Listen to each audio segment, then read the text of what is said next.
안녕하세요, 여러분. 제가 늘 듣는 유튜브에 저의 진솔한 이야기를 선보이려니 긴장되네요. 그래도 용기를 갖고 열심히 시작해보겠습니다. 혹시 여러분은 세상에서 가장 못 견뎌 하는 것이 무엇인가요? 사랑하는 사람을 두고 바람피는 행동? 아니면 3일이 넘도록 샤워 한 번 안 하는 더러운 사람? 저는 세상에서 거짓말쟁이가 제일 싫습니다. 다른 사람들의 기분을 망치지 않기 위해 하는 사소한 거짓말이 아니고요. 남의 인생을 송두리째 앗아갈 만큼 큰 비밀을 감추는 거짓말을 말씀드리는 거예요. 여러분은 누군가의 거짓말로 인해 팔자가 뒤틀려 본 적이 있으십니까? 지금부터 여러분께 들려드릴 이야기는 바로 큰 거짓말로 인해 인생의 한 페이지가 꼬여버린 과거의 일입니다. 이야기의 시작은 제가 사회초년생으로 회사에 입사했을 때로 거슬러 올라가요. 대학교 의상학과를 졸업하고 이듬해 국내의 한 패션 디자인 회사에 들어가니 신나는 일들이 많았습니다. 학생 신분으로는 2,000원짜리 커피도 사 먹기 힘들었지만 이젠 월급이 200만원도 넘으니 커피쯤 매일 마실 수 있었으니까요. 무엇보다 저는 부모님 집에서 독립하고 싶은 마음에 돈을 모아서 내 집 마련할 꿈에 부풀려 있었어요. 그렇게 시간은 쏜살같이 흘러 대리로 진급하고 과장까지 달고 나니 어느덧 저는 베테랑 직장인이 되어 있었어요. 7년 동안 월급을 잘 모으다 보니 작은 오피스텔도 마련하고 직장에서 능력도 인정받으니 남부러울 것이 없었죠. 그렇지만 그 시간만큼 제 나이가 30대 중반을 향해 가고 있었습니다. 저는 걱정이 깊어졌어요. 저는 예쁜 딸아이를 낳고 싶은 사람이었거든요. 당연히 좋은 남자와 결혼하고 싶은 소망도 있고요. 하지만 패션 회사에서 일만 하다 보니 주변엔 여자들 뿐이고 남자 만날 기회가 딱히 없었습니다. 나이트나 술집에 드나드는 것을 좋아하지 않다 보니 남자 만날 일이란 소개팅이나 선뿐이었어요. 하지만 요즘 말로 자만추라고 자연스러운 만남을 추구하는 저는 지금까지 소개팅이라고는 딱 4번 해봤는데요. 모두 꽝이었습니다. 그리고 34살이던 무렵 회사에서 친한 친구가 소개팅을 주선해 주었어요. 자기 사업을 운영하는 35살 사장인데 그 친구가 새로운 회사 프로젝트를 같이 하다가 알게 된 사이였다더군요. 현지야, 너 밝고 재밌는 남자가 좋다고 했지? 순혁씨랑 일하다 보니까 이 남자가 딱 네가 말한 이상형이더라고. 이 사람이 보니까 옷도 명품만 입고 나름 잘 살아 보이던데 어떻게 한번 만나봐? 친구의 이야기에 솔깃하기도 했지만 전 35살까지 혼자인 신세를 벗어나고 싶은 마음에 당장 그 소개팅 날을 잡자고 졸랐습니다. 그리고 소개팅에서 만난 순영씨는 말끔한 외모에 웃는 얼굴이 귀여운 사람이었어요. 한눈에 우리는 서로 매력을 느꼈어요. 그렇게 사귀기까지 그리 오랜 시간이 걸리지 않았습니다. 하지만 순영씨는 너무 기공자치가 나는 도련님 같은 남자였어요. 한 번은 같이 공원을 산책하다가 바닥에 날카로운 것에 그만 제가 발을 다치고 말았습니다. 아! 어머! 발에 뭐가 긁혔는지 피가 나네? 순혁씨는 얼른 제 발을 살펴보더니 그 상처를 보고 호들갑을 떨었죠. 이 일을 어쩌면 좋아? 많이 아파? 내가 업어줄게. 병원 가자. 사실 그렇게 아프지도 않았는데 작은 상처에도 자기가 다친 것처럼 아파해주는 순혁씨에게 감동했어요. 그리고 순영씨의 등에 업혀가며 전 엄마 생각이 났습니다. 우리 엄마는 외동딸인 저만 보면 늘 노심초사 하셨습니다. 활동적이고 천방지축이던 제가 행여나 넘어져 다치면 아유 조심 좀 하지 않고서 네가 다치면 엄마 속은 더 쓰라려. 이렇게 달려오신 엄마는 정말 저보다 더 아픈 표정으로 제 상처를 치료해 주셨거든요. 고기만 좋아하는 저를 보시며 엄마는 채소를 많이 먹어야지 건강하게 오래 사는 거야. 고기만 먹지 말고. 이렇게 늘 잔소리를 하셨죠. 그런데 채소도 많이 드시고 건강식만 하신 엄마가 왜 그렇게 일찍 제 곁을 떠나신 걸까요? 제가 23살 때 엄마는 폐암 3기 판정을 받았습니다. 늘 몸무게 50kg을 유지하던 날씬한 분이 암투병을 하시면서 43kg까지 말라가셨어요. 그리고 엄마는 1년도 버티지 못하시고 그만 하늘나라로 가버리셨습니다. 제가 지금까지 살면서 인생에서 이토록 충격적인 일은 그때가 처음이었죠. 그런데 엄마의 장례식 이후 아버지는 반년 만에 돌연 퇴직하겠다고 하셨어요. 우리 아빠는 제가 아는 그 어떤 사람보다 침착하고 현명하신 분이거든요. 웬만한 일에는 감정의 기복도 없는 분이신데 아마 내색하지는 않으셨지만 엄마의 사망으로 아주 힘드셨을 거라고 짐작합니다. 그 이후 아버지를 통해 알게 된 사실은 제 인생에서 두 번째로 충격적인 일이었습니다. 아버지는 제가 꼬마 시절부터 평범한 회사원이셨던 걸로 알고 있었거든요. 가끔 급한 출장을 다녀오시긴 했지만 방위산업체 회사를 다닌다고만 알고 있었죠. 그런데 퇴직 이후 아빠는 저에게 그 회사에 대한 고백을 하셨습니다. 현지야, 이 아빠는 사실 NSI 국가정보원 소속의 특수공무원이었단다.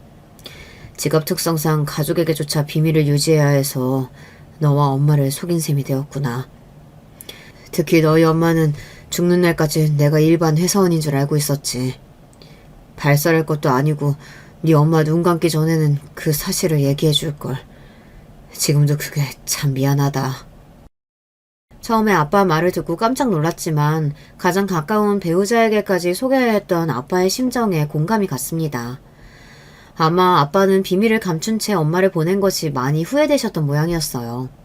그러니까 사명감을 갖고 하시던 일도 금방 그만둘 수밖에 없으셨던 거 아닐까요? 어쨌거나 저는 순영 씨와 결혼을 약속한 사이가 되어버렸습니다. 그리고 순영 씨도 어릴 적 아버지를 여의어서 어머니와 둘이서만 살고 있었어요. 다만 가끔 그가 마마보이가 아닐까 의심이 될 정도로 엄마와 사이가 좋아 보였습니다. 순영 씨는 저에게 작은 다이아몬드가 박힌 반지를 내밀며 프로포즈를 했어요.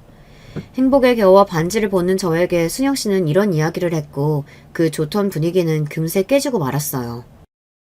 이 반지 마음에 들어? 우리 엄마가 직접 고르신 건데. 사실 내가 돈이 없어서 엄마한테 사달라고 졸랐다. 100만 원 가까이 나는데 한 번에 사주셨어. 우리 엄마 좋은 분이지? 그런 순영씨가 좀 깼지만 그래도 예미 시모가 참 아들을 아끼고 젊은 생각을 가진 분인가 보다 하고 넘어갔어요. 결혼 준비에 첫째 관문인 상견례 날이 다가왔습니다. 종로의 정갈한 한정식집에 아빠와 저는 먼저 도착해서 예약해놓은 방에 앉아 있었어요. 이윽고 방에 들어오시던 시모의 모습은 아주 여왕님이 납신 것만 같았죠. 옥빛 한복 치마에 하얀색 저고리를 입으시고 머리는 미스코리아처럼 부풀려 올리신 차림새가 좀 과하다 싶었습니다. 양가 집안 가족이 좀 단촐해서 진짜 딱 부모님 중에 한 분과 당사자인 우리까지 4명만 모인 자리거든요. 그런데 예비 시모는 고상해 보이는 외모와 달리 뭔가 대화하는 화법이 예의에서 조금씩 벗어나는 느낌을 지울 수가 없었습니다. 자기가 얼마나 고생하고 귀하게 대접하며 아들을 키웠는지 늘어놓은 것부터 해서 자기가 한복집으로 자산을 얼마나 불렸는지 자랑자랑해 어느 교회 권사로 있었다며 자신의 인맥까지 그런 이야기들만 상견례 내내 했습니다. 아니 좋은 얘기도 1절이지 자기 자랑을 8절까지 하니 더 들어줄 수가 있어야 말이죠. 참다 못한 친정아빠는 기분 상하지 않게 화제를 돌리고자 하셨어요. 그런데 아이들 결혼식 날짜는 언제로 하시는 것이 좋겠습니까? 아, 결혼 날짜 말이죠? 제가 원래 신용하는 분이 있어서 그분과 상의하고 결정해서 통보하도록 하겠습니다. 짐짓 눈을 내리깔고 얘기하던 시모는 곧바로 덧붙인 예비 신랑의 말에 당황해했어요. 아, 엄마가 다니시는 그 선녀보살님 말씀이시구나. 저 대학 갈 때도 지원하는 대학교부터 학과까지 모두 그 보살님이 점지해줬어요. 늘 엄마가 우리 집 중대사는 다 그분한테 물어보고 정하거든요. 그래서 우리 결혼식도 아마 보살님이 정해주실 겁니다. 독실한 크리스찬임을 강조하시던 분이 무당 같은 미신을 믿는다뇨. 속으로 적잖이 놀랐지만 예비 시모가 난처해 할까 봐서 저도 아빠도 겉으로 내색하지는 않았어요. 상견례 자리에서 남은 이야기라고는 귀에 피가 날 정도로 들은 시모의 자기 자랑뿐이었고 진짜로 얼마 뒤 시모는 몇 월 며칠 결혼식 날짜를 딱 찍어 알려주셨습니다. 아마 그 영험하신 보살님이 정해준 날짜겠죠 뭐. 예비 부부들은 결혼식을 준비하다 보면 사사건건 싸우게 된다고 들어서 저는 가능하면 이해하고 넘어가려는 심정이었습니다. 자산이 몇십억이나 된다던 시모는 의외로 우리 집 한 채 마련해주지 않으시려고 들었어요. 결국은 제 오피스텔을 팔고 남은 돈 1억과 시모와 순영씨가 합친 돈 2억으로 서울의 작은 아파트를 전세 계약했습니다. 저는 대출을 좀 더 받아서 집을 사두면 나중에 오를 것 같아 보였지만 이 역시 시모는 반대하고 나섰어요. 예비신랑은 시모의 뜻을 거슬릴 생각이 전혀 없어 보였기 때문에 그냥 제 뜻을 접어야 했죠.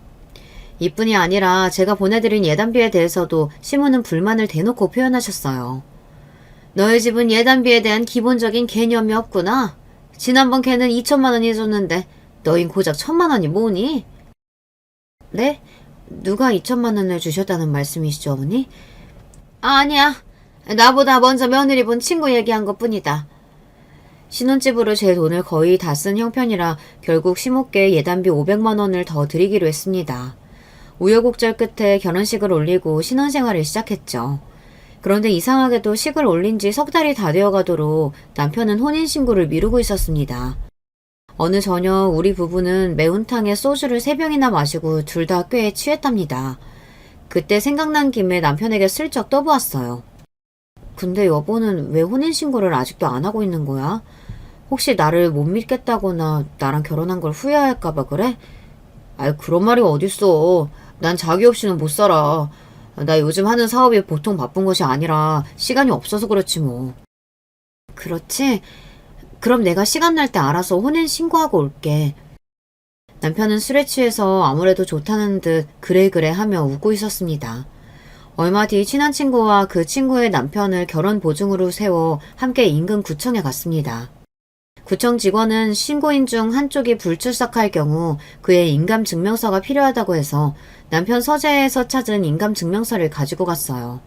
그렇게 혼자 혼인신고를 마치고 와서 퇴근한 남편에게 이 사실을 알렸습니다. 자기가 요즘 바쁘다고 해서 내가 희수랑 희수 남편이랑 같이 혼인신고하고 왔어. 뭐? 아니, 혼인신고를 남편도 없이 혼자 어떻게 한다는 거야? 구청 직원이 인감증명서만 있으면 당신이 굳이 안 와도 된다고 해서. 너 나한테 사기치려는 거냐? 말도 없이 멋대로 내 인감증명서 갖고 가서 혼인신고하는 법이 어딨어? 남편은 전에 없이 저에게 크게 화를 내고는 방을 나가버렸습니다. 아니, 결혼한 부부가 혼인신고한 게 그리 큰 죄입니까? 남편에게 제 억울한 마음을 얘기하러 서재로 가보았는데 이미 남편은 문을 닫고 통화 중이었어요. 그렇다니까요. 엄마, 나 어떡해요? 이미 혼인신고 당해버렸으니. 마마보이답게도 남편은 이 일을 시모에게 일러바쳤고 1시간 뒤에 시모가 우리 집에 찾아오셨습니다. 며느리 너, 사람이 그러는 거 아니다. 그런 중체대한 일은 어린인 시어머니와 또 하늘같은 서방님과 함께 의논하고 진행해야 할 거 아냐? 시모는 그렇게 저를 한참 동안 꾸중하시고 남편은 이제 내 호적 어떻게 해 하며 시모 옆에서 울먹이고 있었습니다. 제가 무슨 억지로 보쌈 결혼이라도 했답니까? 혼인신고를 혼자 했다는 이유로 그날 밤을 꼴딱 세울 만큼 시모의 잔소리와 남편의 비난을 들어야 했어요. 아, 결혼 생활이 이렇게 힘든 것인 줄 미처 몰랐어요. 무엇보다도 제 결혼 생활을 지옥살이로 만들어버린 장본인은 바로 시모였습니다. 우리 부부는 명목상 분가한 자식이지 실제로는 시모와 합가했다고 봐도 무방할 정도였으니까요. 그 시작은 신혼여행으로 거슬러 올라갑니다. 결혼식을 마치고 사정상 다음날 아침 일찍 공항에서 출발하는 일정이었죠. 그런데 공항에서 비행기표를 발권하고 기다리는 사이 커다란 선글라스를 끼고 우리에게 인사하는 시모를 보고 말았어요. 어머님께서 공항에는 무슨 일로 저희 배웅하러 나오신 거예요? 배웅은 무슨? 나도 여행 간다. 내가 5년 전에 환갑자치도 제대로 못했었거든. 이번에 너희 신혼여행 가는 김에 내 환갑여행도 같이 가려고. 맞다. 죄송해요. 그때 미혼이라 엄마를 못 챙겨드렸으니까 이번에는 우리 부부가 잘 모시고 다닐게요. 여보, 우리 둘만 있으면 심심할 뻔했는데 우리 엄마도 같이 가니까 좋겠다. 그치? 아, 네. 마지못해서 대답은 했지만 전 속으로 울고만 싶었어요. 여러분은 신혼여행에 시어머니가 따라갔다는 얘기 들으신 적 있으신가요? 그래도 기다리던 신혼여행을 망치고 싶지 않아 최대한 긍정적인 마음으로 마음을 달랬습니다. 시모는 친한 친구와 이 여행을 동행하시고 두 분이 같이 호텔방을 쓰셨지만 우리가 다니는 요트 체험, 바베큐 파티, 시내 관광 등 모든 코스에 두 분이 함께 하셨어요. 이렇다 보니 남편과 오붓한 시간을 지낼 수도 없었고 심지어 첫날 밤도 남편은 시모의 방에서 늦게까지 놀다 들어와 저 혼자 잠들어버렸습니다. 결국 우리 신혼여행 사진에는 남편과 저 둘이 찍은 사진보다 시모와 남편이 찍은 사진이 훨씬 많을 정도였다고요. 평생 로맨틱한 기억으로 가져갈 신혼여행은 그렇게 시모로 인해 망해버렸습니다. 하지만 신혼여행은 시작에 불과했어요. 우리가 얻은 신혼집은 시댁에서 차로 30분 거리에 있었습니다. 하지만 매주 몇 번이고 시모는 신혼집에 오셨어요. 속도 없는 남편이 언제 현관 비밀번호를 시모에게 가르쳐드렸는지 미리 방문 연락도 없이 무작정 제 집에 들어가듯 비밀번호를 누르고 들어오셨어요. 어머님, 저 지금 샤워하다 나왔는데 갑자기 이렇게 들어오시니까 놀라서 까무러칠 뻔했어요. 여기가 어머님 집도 아닌데 자꾸 비밀번호로 몰래 들어오시게 해요? 같은 여자끼리 내외하기는 네 알몸 하나 볼 것도 없더라야. 그리고 너 한다는 말본새가 누가 몰래 온다던? 내 아들 집이고 내 돈 들어간 집인데 내가 못 올 때 왔다 이 말이냐? 시모가 이렇게 혼자 오시면 양반이죠. 툭하면 자기 지인들까지 데리고 오신단 말이죠. 지난번 신혼집 집들이 때의 일이었어요. 요새는 집들이를 잘 안 한다지만 시모가 언제 집들이를 하냐고 성화하셔서 하는 수 없이 토요일 저녁에 식사를 준비했습니다. 우리 친정아빠도 모셔놓고 저는 부엌에서 음식을 하느라 여념이 없었죠. 이후 그 시모가 오셨는데 글쎄 4분의 여자분과 함께 오셨어요. 어서오세요. 이분들은 누구세요?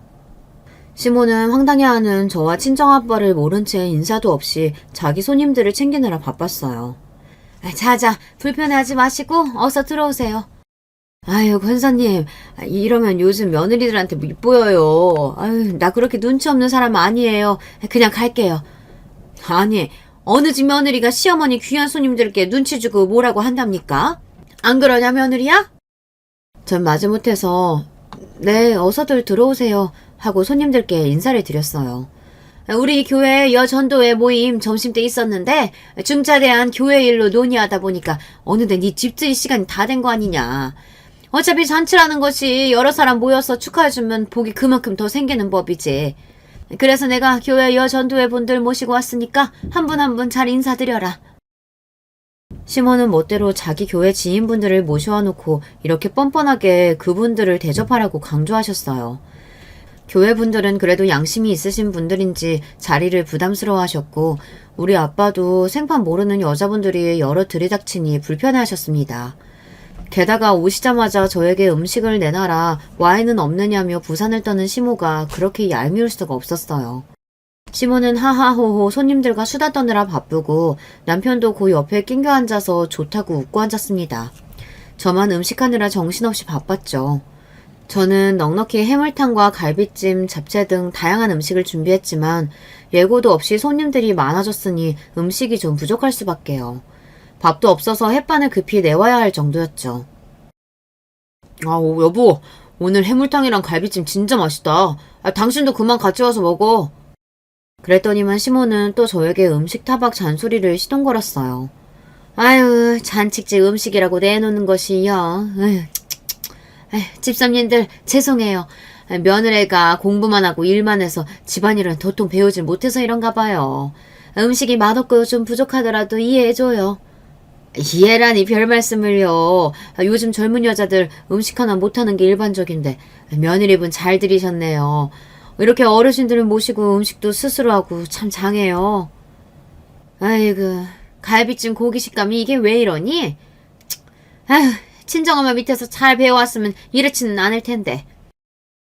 결국 시모는 돌아가신 친정엄마까지 들먹이며 욕보였습니다. 잠자코 계시던 우리 아빠도 이해 참지 못하셨던지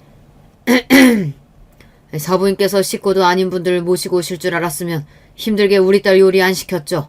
그냥 어디 밖에 나가서 사 먹을 걸 그랬습니다. 내 지인들도 한 10대 명 불러다가요.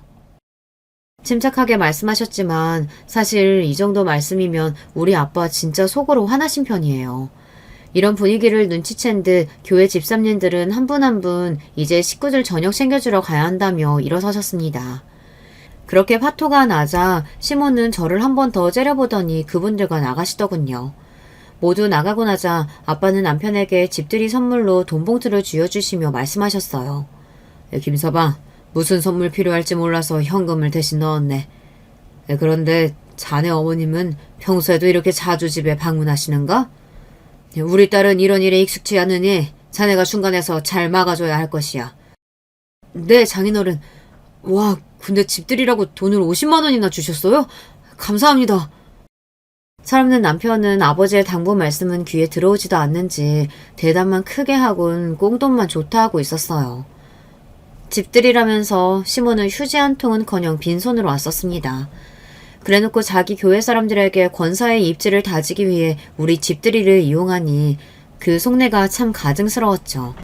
시모의 만행이 이것으로 끝나면 참 좋겠지만요. 그것은 시작에 불과했습니다. 우리 신혼집은 교통편이 좋은 위치에 있었어요. 지하철은 걸어서 5분, 버스 정류장은 바로 코앞에 있었거든요. 교통이 편리하다는 이유로 시모는 종종 자기 지인, 친구들을 우리 집에 불러 모았죠. 심지어 사업상 손님을 모시는데 그 손님 집이 우리 집과 가깝다는 이유로 미팅까지 한 적도 있어요. 이렇게 내 소중한 보금자리에 시모가 개인적으로 들락날락 한다는 것은 점점 참기 어려워졌고 급기야 친구들에게 불만을 털어놓았죠. 야, 멍청아. 별걸 다 고민한다. 예전에 우리 시모는 반찬 핑계로 일주일에 한 번씩 꼬박꼬박 집에 들리셨는데 어느 날 내가 현관 비밀번호 바꿔놨어. 어머님이 길길이 날뛰었지만 요즘 집조족들이 늘었다면서 대충 둘러댔더니 그나마 좀 덜 오시더라고. 저보다 먼저 시집간 친구의 묘수에 저는 무릎을 치고 감탄했어요. 당장 우리 집 현관 비밀번호를 바꿔놓았습니다. 이것을 보고 길길이 날뛸 시모의 모습을 떠올리니 고소하기 그지없었어요. 어느 금요일 회사에 있는데 여지없이 시모의 전화가 울렸습니다. 그때는 회의 중이라서 전화를 못 받고 나중에 보니 부재중 전화가 글쎄 12통이나 와 있는 거 있죠. 다른 사람 같으면 급한 용건이 있나 보다 해서 바로 전화를 드리겠지만 시모는 분명 우리 집 현관에서 비밀번호 때문에 전화를 한 것이 분명했어요. 그래서 문자로 회의 중이라서 나중에 연락드리겠습니다 라고 시모에게 보냈더니 나중에는 문자 폭탄을 보내시더라고요. 그럼에도 저는 짐짓 모르는 척 했습니다. 이번 일만 참고 넘어가면 앞으로 내 편안한 집에 갑자기 시모가 들이닥치는 일이 없을 것 같았거든요. 그렇게 회사 일을 마치고 집에 들어가니까 천국이 따로 없었습니다. 평소 같으면 시모가 와서 냉장고에 있는 음식이나 후식용 비스킷 등을 까먹고 제대로 치우지도 않았을 텐데 오늘의 집은 제가 어제 청소해 놓은 그대로 말끔했거든요. 이렇게 좋은 걸 결혼하자마자 진짜게 할 걸. 어디 느긋하게 커피나 마셔볼까? 이렇게 커피를 끓이고 있는데 얼마 뒤에 현관 비밀번호 누르는 소리가 났어요. 남편이 온 모양입니다. 저는 커피 한 잔을 예쁜 잔에 담아 남편을 맞이하러 현관으로 나가보았더니만 그곳에는 눈을 부릅뜨고 저를 노려보고 있는 시모와 난감해하는 남편이 같이 서 있었어요. 어머님이 이 늦은 시간에 어쩐 일이세요? 너 지금 미쳤냐? 이혼하고 싶어? 이게 허락도 없이 제멋대로 집 비밀번호를 바꿔놔! 짝, 쨍그랑. 그렇게 버럭하시더니 시모는 저에게 달려들어 냅다 뺨을 올려치셨습니다. 그 바람에 제가 들고 있던 커피잔은 바닥으로 내동댕이쳐 깨져버렸어요. 사람이 순식간에 일어난 일 앞에서는 뇌가 멈춘 채로 멍하게 된다는 것을 그때 알았습니다. 이 어이없는 상황에 전 입을 벌리고 정신줄을 놓고 있었을 뿐이었죠. 이 신혼집을 누가 해줬는데 내 돈으로 산 내 집이야. 또 내 속으로 낳은 내 아들 이름으로 되어 있는 집이고 그런데 니깎게 감히 이 집 주인인 척 굴다니 뻔뻔한 년. 말은 바로 하셔야죠. 무능력한 남편이 모아놓은 돈도 없다고 해서 좀 보태주신 것뿐인데 제 돈 1억은 왜 빼놓고 말씀하시는데요? 그리고 이 집 공동명의로 되어 있어요. 뭐? 공동명의? 누구 마음대로 그렇게 했어? 너 순영해. 당장 내일 복덕방 가서 이 집 명의에서 며느리 이름 빼도. 알겠냐? 무식한 시모의 발언에 피식 웃음이 나와버렸어요. 어머님, 부동산 명의는 복덕방에 가서 하는 게 아니고요. 등기소에 가서 하는 겁니다. 생전에 아버님이 다 알아서 해주셨으니 이런 일은 모르시나 봐요. 그리고 제 돈 1억이 여기에 함께 있다는 계좌이체 증거도 있으니 어머님 뜻대로는 안 될걸요? 모두 다 떠나서 지금 저 때리신 거 먼저 사과해주세요. 사과라니? 내가 사과 안 하면 네가 어쩔 건데? 너야말로 당장 내 앞에서 무릎 꿇고 잘못 빌어라. 원래 비밀번호로 안 바꾸면 그땐 뺨이 아니라 이혼이야, 이혼. 여자가 이혼해서 큰음 달아봐라. 그날로 네 인생 쫑나는 거야. 우리 순영이야 워낙 잘난 남자라 지난번처럼 헤어지더라도 또 새로운 여자와 결혼할 수 있을 텐데 뭐. 그때 남편이 시모의 입을 손으로 막았습니다. 엄마, 오늘 많이 흥분하셨으니 이만 댁으로 돌아가세요, 네? 자꾸만 실수하시네. 그러고 남편은 시모의 팔을 붙잡고 억지로 집에 모셔다 드리러 나갔습니다. 전 참으로 기가 막혔어요. 이 정도 일을 갖고 며느리 뺨까지 때리는 시모를 어떻게 이해할 수 있을까요? 게다가 이 집을 자기 집으로 생각해왔으니 그동안 그렇게 뻔뻔하게 드나들 수 있었던 겁니다. 그런데 말입니다. 아까 시모 얘기 중에 지난번처럼 또 새로운 여자와 결혼이라는 말이 영 걸렸습니다. 예단 때도 그렇고 외아들인 시모가 왜 자꾸 지난번 결혼 이야기를 하시는 건지 뭔가 찜찜했던 나머지 급히 가족관계 증명서를 발급받아 보았어요. 하지만 남편이 결혼했던 내용은 찾을 수 없었기에 순간 들었던 의구심은 해소되었습니다. 그렇지만 이 증명서에 이혼 경력이 나오는 게 맞나 싶어 아빠에게 물어보기도 했어요. 결혼이나 이혼 전력은 혼인관계 증명서에 나온단다. 그런데 왜? 김서방이 한번 다녀왔다는 예감이라도 들었니?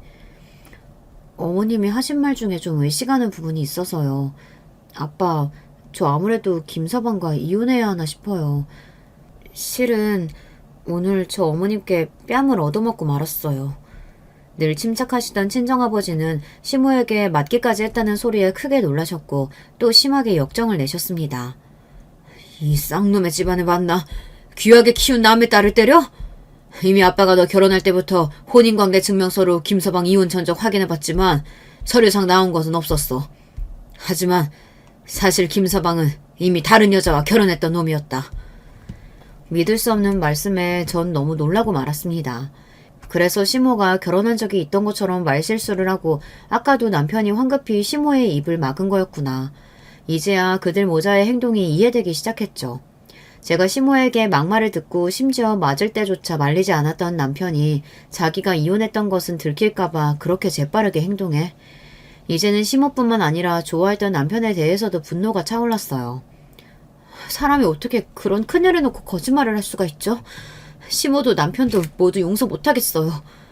현지야, 그건 나도 같은 마음이다. 이 아빠는 전부터 이 일 눈치채고 조사한 결과 그들의 더러운 과거를 알게 되었단다. 하지만 네가 결혼해서 잘 살고 있는 줄 알고 조용히 덮고 있었지.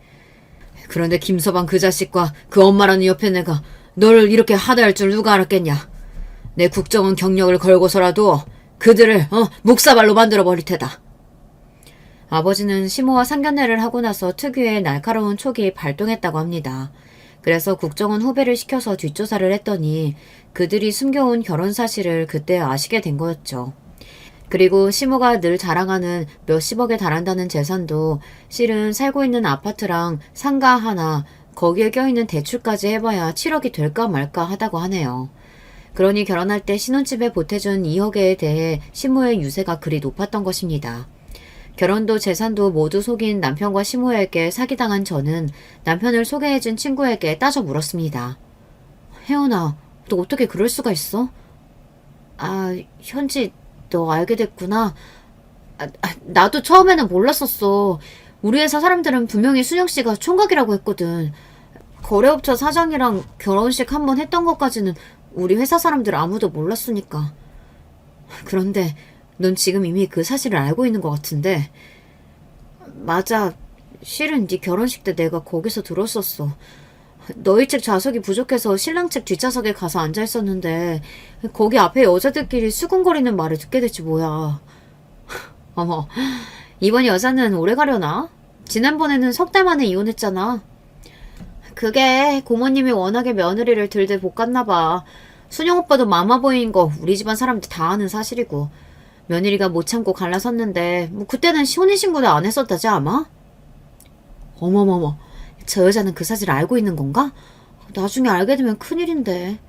순영이 쟤는 진짜 그렇게 안 봤는데 간도 크다. 아니, 순영 오빠는 혼인신고 하려고 했는데 고모가 말렸다나 봐. 혹여나 갈라서도 서류상 흠집 나면 안 되는 거라고 말이야. 온갖 간섭에 혼인신고까지 막는 시엄마를 어느 며느리가 참고 살겠니? 순영씨 사촌들 얘기 듣고 나서 그 집에 문제가 많다는 걸 그제서야 알게 된 거야. 그치만 네가 별 얘기 없이 잘 사는 것 같더라고. 거기에 괜한 분란 만들고 싶지 않았어. 하지만 나도 혼자 쏘가리 많이 했어. 미안해 정말. 혜연이의 사과에도 불구하고 너무 화가 난 나머지 전화를 그대로 끊어버렸습니다. 혜연이라도 좀 더 일찍 이 사실을 제게 알려줬더라면, 그랬다면 제 인생이 이렇게 망가지지는 않았을 텐데, 왜 남편이 혼인신고를 미뤘고 저 혼자 했을 때 그렇게 화를 냈는지 그제서야 깨닫게 되었어요. 세상 모든 사람이 저를 놓고 거짓말만 늘어놓는 기분이었어요. 하지만 그대로 당하기만 할 제가 아닙니다. 특히 우리 아빠는 국정원 출신의 무서운 분이라고요. 친정아빠와 저는 몇 날 며칠을 머리를 막대고 복수할 계획을 세웠습니다. 그리고 마치 사냥감을 앞에 둔 맹수처럼 복수의 날을 기다리며 웅크리고 있었죠. 어느 주말 오후 시모와 남편과 함께 백화점에서 쇼핑을 하고 있었습니다. 여느 때와 같이 시모는 남편의 팔짱을 끼고 저는 조금 뒤에 떨어져서 혼자 가고 있는데 시모가 유아용품 코너에서 이러더군요. 순영아, 너희 처는 언제쯤 임신해서 나한테 손주 안겨준다니? 너희 부부 노력은 하고 있는 거야? 맨날 부부 사이 갈라놓으면서 무슨 아기 타령인지 순간 저는 무슨 생각이어서인지 그들의 거짓말에 응수해주고 싶어졌습니다. 어머님, 사실 저 임신했어요. 임신 3개월째라고 하네요. 축하해 주실 거죠? 시모는 물론 남편까지 갑작스러운 임신 소식에 깜짝 놀라면서도 좋아했습니다. 저는 속으로 이때다 싶어 뒤이어 얘기했죠. 어머님께서 입버릇처럼 그러셨죠? 아기만 생기면 유모차부터 해서 저 축하금 두둑히 챙겨주시겠다고요. 지금 주세요. 유모차도 백화점 옮기면 아예 지금 고르죠.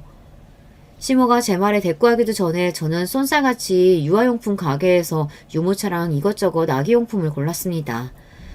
뿐만 아니라 임산부용 옷과 물건들을 한가득 담아놓고 시모를 향해 웃어 보였어요. 자, 어머님 모두 다 사주세요. 이 때문에 엉겁결에 시모는 카드로 200만 원이나 긁었습니다. 자기 모자나 사러 온 백화점에서 뜻밖의 출혈이 커졌다며 툴툴거리는 시모는 이내 이러시는 겁니다. 우리 가문에 손주가 생겼으니 그 이름은 내가 미리 보살님하고 정해놔야겠구나. 그리고 저는 여기에 바로 반격했어요. 아니요, 사실 우리 친정아버지가 다니시던 아주 용한 박수무당 왕꽃도령이라고 있어요. 이미 거기에서 이름 받아놓으셨다고 하니까 어머님은 그 보살님 드릴 돈 저 주세요.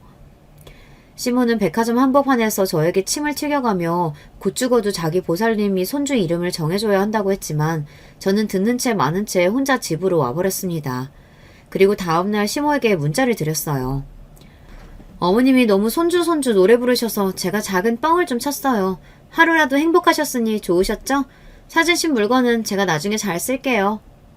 시모가 열통이 터졌는지 불나도록 전화를 해댔지만 저는 받지 않고 호탕하게 웃었습니다. 남에게 속아본 그 더러운 기분을 시모가 느낄 생각을 하니 아주 고소하네요. 열성적인 교회 신자답게 평소에 시모는 저를 전도하려고 애썼습니다. 물론 종교적인 좋은 의도도 있으시겠지만 무엇보다 자기 교회 사람들에게 보여주고 싶어 했으니까요. 아들에 이어서 며느리까지 개송시켜서 우리 교회 다니게 만든 사람이다 이거야 내가. 불보듯 뻔한 속내였기 때문에 주일에 교회 가자는 시모의 제안을 번번이 거절했죠.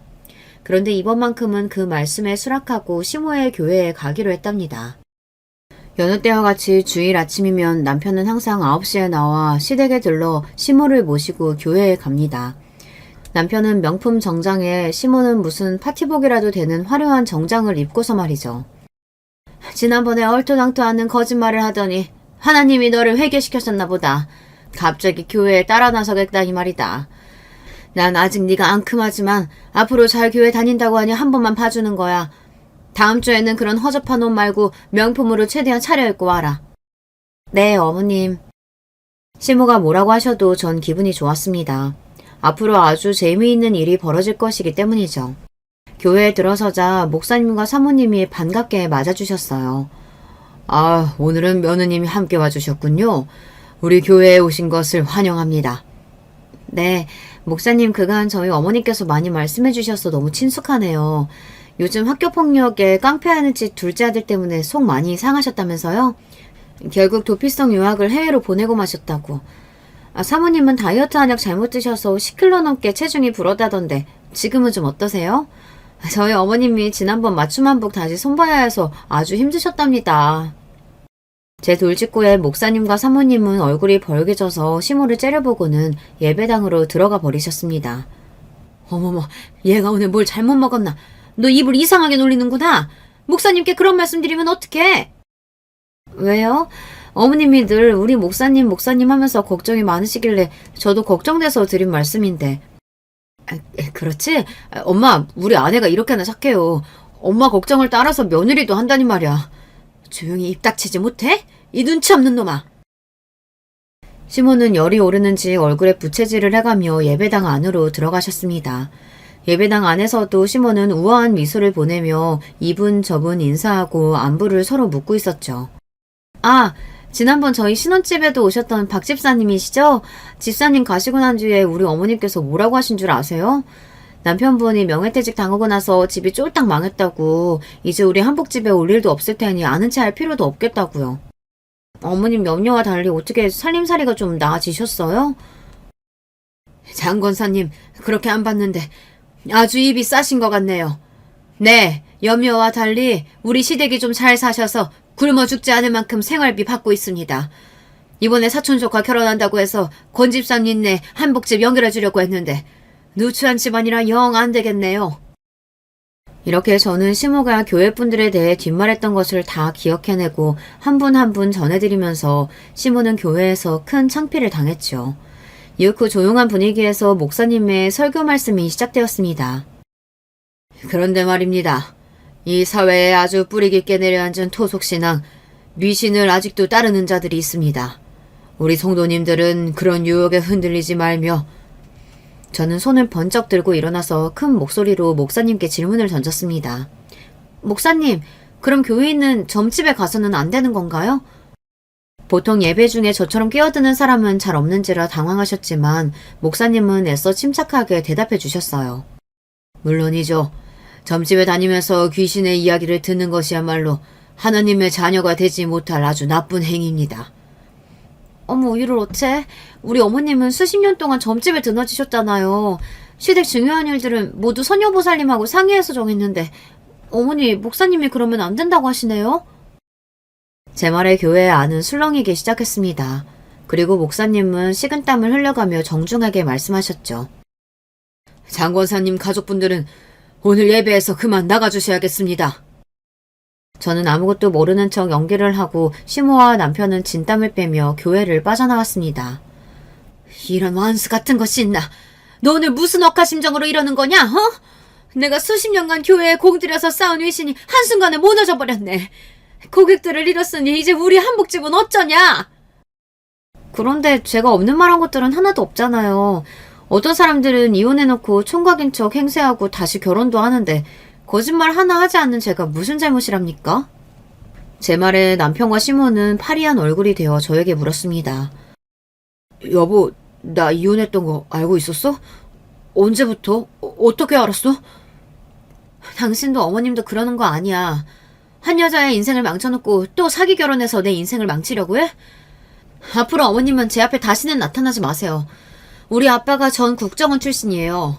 제 앞에 나타나는 순간 쥐도새도 모르게 사라지도록 해버릴 테니까요. 그렇게 시모에게 통쾌한 복수를 하고 나서 다시 왕래하지 않았습니다. 시모 한 명이 인생에서 사라지자 속이 너무 후련하고 인생이 편안해지더라고요. 나중에 남편에게서 들어보니 시모는 제가 교회에서 난장판을 벌인 이후로 다시 그 교회에 얼씬도 하지 못했었다네요. 그러니 교회분들의 연줄로 버티던 한복집은 망해가기 시작했어요. 이렇게 시모는 생활비도 없다며 남편에게 손을 벌리자 남편까지 시모를 멀리하더군요.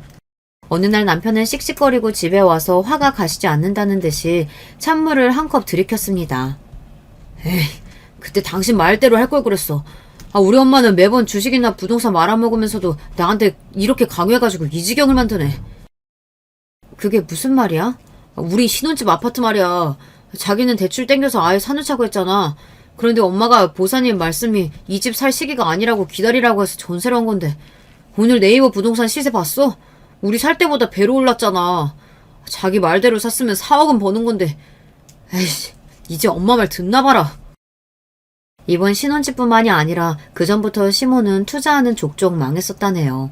재테크 투자조차도 선녀보살님의 말씀대로 따른 건데 이렇게 어긋날 수가 있단 말입니까?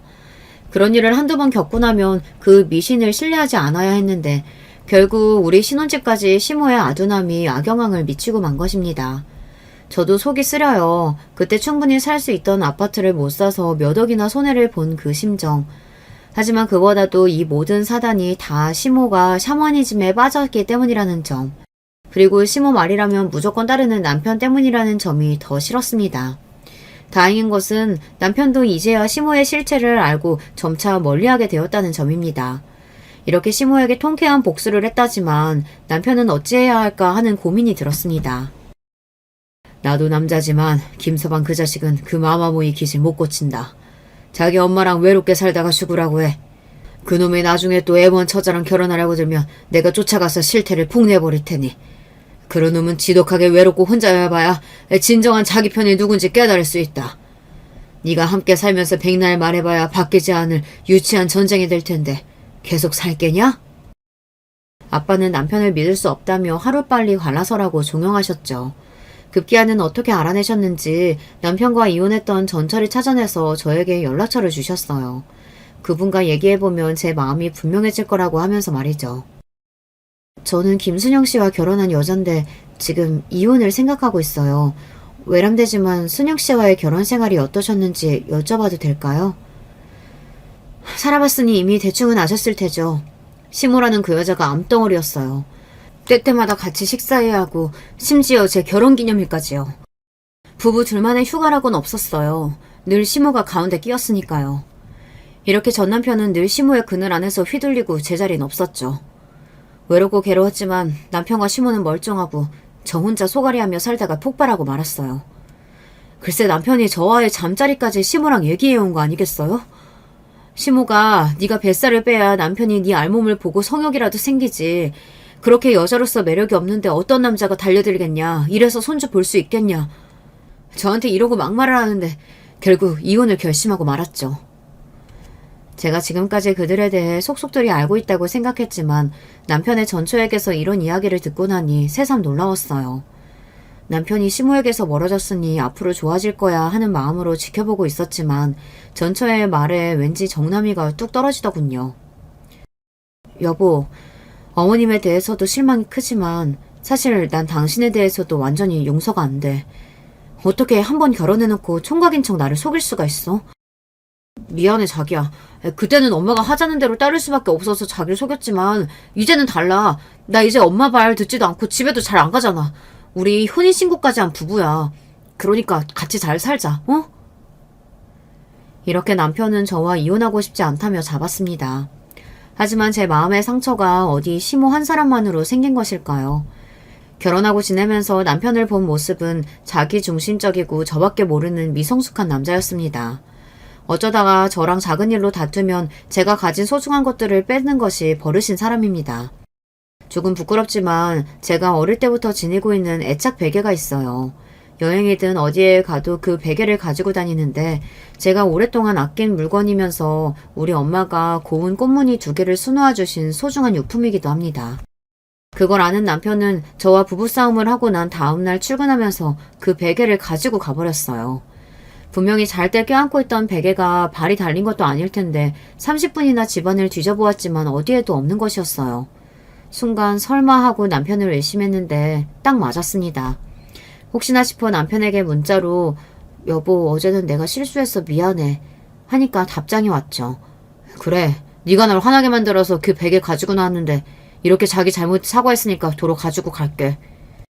진짜로 남편은 화가 난다는 이유로 제가 애지중지하던 물건을 가지고 나가버린 것입니다.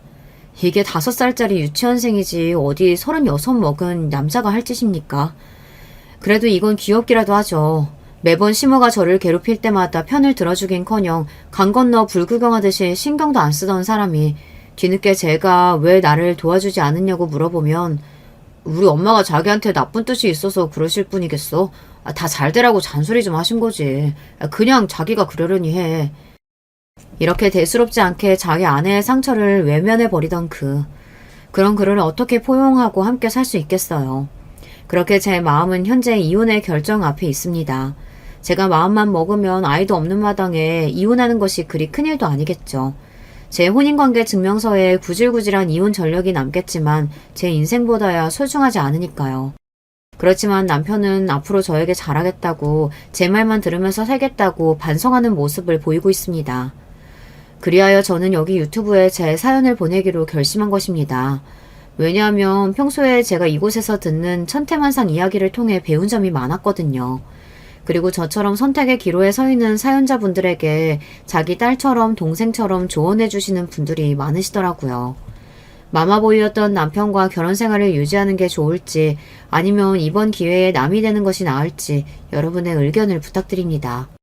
여러분의 소중한 생각을 댓글에 남겨주신다면 모두 살펴보고 나서 이혼을 결정해 보도록 할게요. 이름도 모르는 낯선 사이에 이런 부탁드리기 송구스럽지만 지금 제가 그만큼 절박해서요. 제 사연에 나온 이름들은 부득이 가명을 썼으니 혹여 같은 이름을 가지신 분들께 피해가 가지 않았으면 하는 바람입니다. 그럼 제가 겪어온 이야기는 이쯤에서 마무리할게요. 지금까지 제 글을 들으신 구독자 여러분께 감사드립니다. 모두 건강하시고 안녕히 계세요. 안녕하세요. 저는 40대 중반의 주부입니다.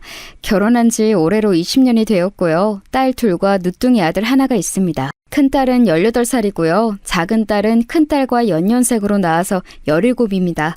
그리고 막내가 아들인데 이제 10살이 되었네요. 남편은 부산에서 작은 어묵 공장을 운영하는 건실한 남자입니다. 남편과의 사이는 가끔씩 티격태격할 때도 있지만 대체로 좋고요. 아이들도 크게 속을 안 썩이고 해서 이제껏 별 문제 없이 살아왔습니다. 그런데 제가 무슨 일이 있어서 유튜브에다 사연을 보내게 되었느냐고요? 오늘은 저희 가족 중에 가장 큰 어르신인 저희 시어머니에게 일어난 기막힌 사건에 대해서 이야기하려고 합니다.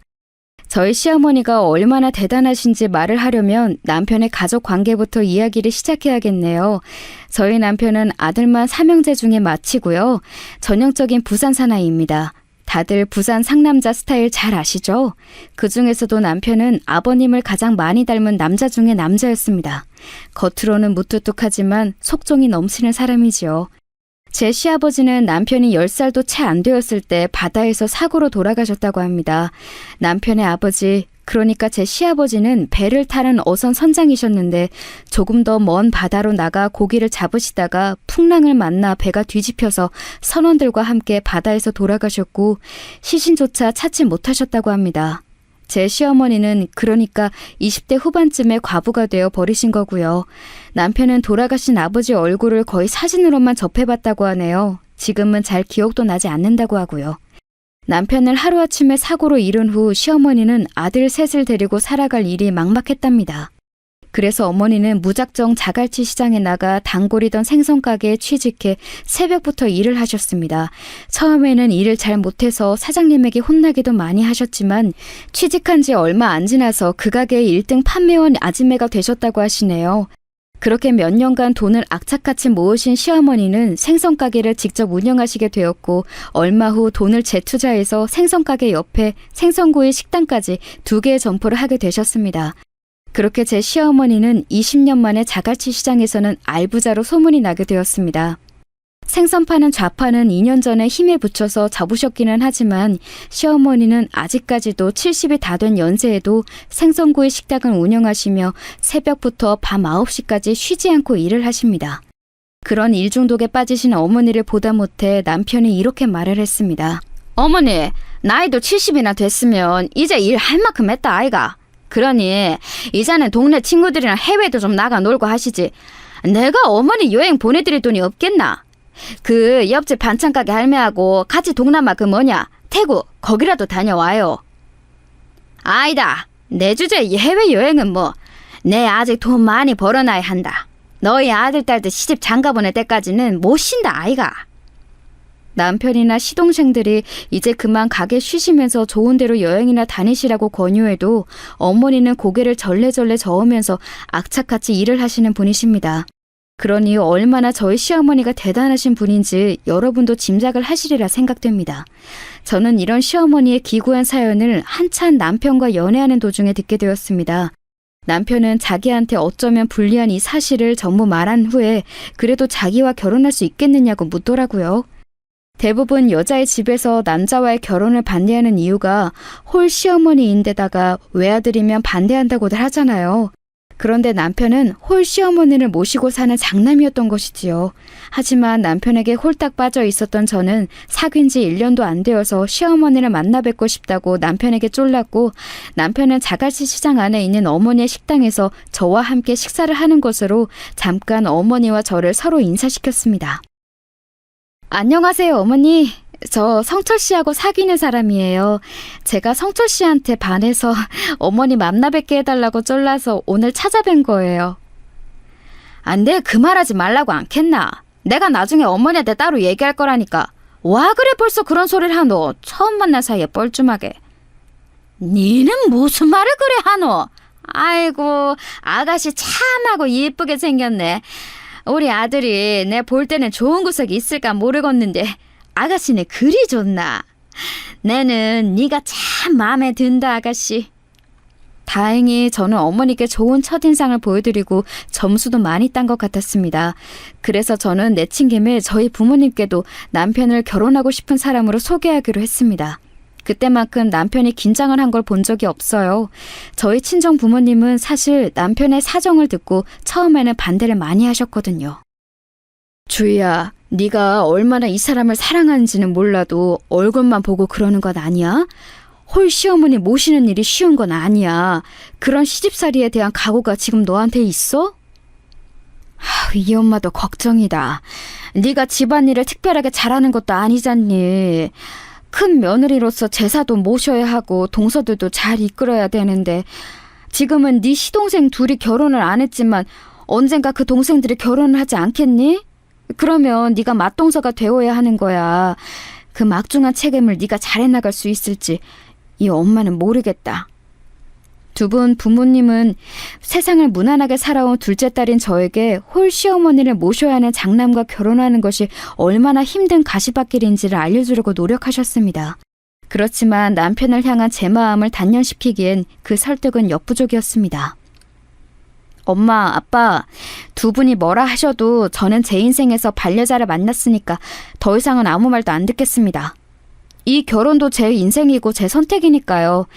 저 성철 씨 사랑해요. 그러니까 제발 이 결혼 허락해 주세요. 만약 두 분이 계속 반대해서 저 성철 씨랑 헤어지게 되면 죽을 때까지 결혼 안 할 거니까 그렇게 하세요. 저는 거의 친정 부모님에게 으름장을 놓다시피 해서 제 주장을 억지로 관철시켰습니다. 결국 자식 이기는 부모가 없다 했듯이 완고한 저의 친정 아버지조차 제게 두 손을 다 들고 항복을 하셨습니다. 그래서 결국 저와 남편은 무사히 결혼에 골인하게 되었습니다. 그 후로 저는 시어머니를 모시고 사는 큰며느리 노릇을 지금까지 20년간 해온 것입니다. 시어머니는 1년 중 봄이 오기 시작할 때쯤에는 가끔씩 감기가 크게 한 번씩 찾아와서 2, 3일을 끙끙거리면서 앓으실 때가 있었습니다. 예, 큰애야. 내 오늘은 시장에 나가서 일하기가 힘이 드는데 내 대신 가게 좀 나가주련? 네, 어머니 집에서 쉬고 계세요. 오늘은 그럼 제가 가게 다녀올게요. 그때가 또 마침 시아버지가 돌아가셨던 시기랑 좀 일치하는지라 저는 아버님 제사를 지내고 나면 어머님 대신 식당에 나가 며칠간 혼자 장사를 하곤 했습니다. 하지만 그 시기를 제외하면 대체로 시어머니는 아주 건강하셔서 큰 병은 한 번 앓지 않으시고 이 연세까지 살아오셨습니다. 저는 그 이유가 다 매일 할 일을 만들어서 나가시는 어머님의 루틴 때문이라고 생각합니다.